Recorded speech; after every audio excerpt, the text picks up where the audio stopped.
التائبون العابدون الحامدون السائحون।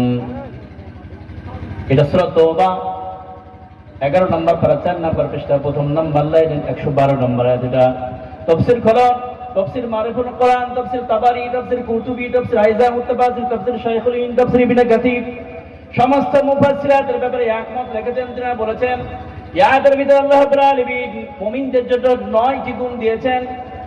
পৃথিবীর মানুষ যদি এই 9টি গুণ যদি অর্জন করতে পারে, আল্লাহ রাব্বুল আলামিন বলেন ওয়াবাশশিরিল মুমিনিন। আল্লাহ রাব্বুল আলামিন বলেন পৃথিবীর কোন মুমিন যদি এই গুণগুলো যদি অর্জন করতে পারে, আল্লাহ বলছেন তাদের জন্য সুসংবাদ। সুবহানাল্লাহ। আর কিসের সুসংবাদ? জান্নাতের সুসংবাদ। যেমন তেমন সুসংবাদ নয়। আর মুমিনদের খাতায় যদি আপনার নামটা উঠে পড়ে, আপনার জীবনটা কামিয়াব। মুমিনদেরকে আল্লাহ রাব্বুল আলামিন কি পুরস্কার দেবেন? লাহুম দারাজাতুন ইনদা রাব্বিহিম ওয়া মাগফিরাতুন ওয়া রিজকুন কারীম। আল্লাহ রাব্বুল আলামিন বলেন কোন মানুষ যদি মুমিন হয়ে যায়, কিয়ামতের দিন আল্লাহ রাব্বুল আলামিন ওই ব্যক্তির মর্যাদা আল্লাহ রাব্বুল আলামিন বাড়িয়ে দিবেন। ওয়া মাগফিরাতুন, আল্লাহ তাকে মাফ করে দিবেন। ওয়া রিজকুন কারীম, আল্লাহ তাকে জান্নাতি রিজিক আল্লাহ রাব্বুল আলামিন তাকে দান করে দিবেন। বলেন সুবহানাল্লাহ।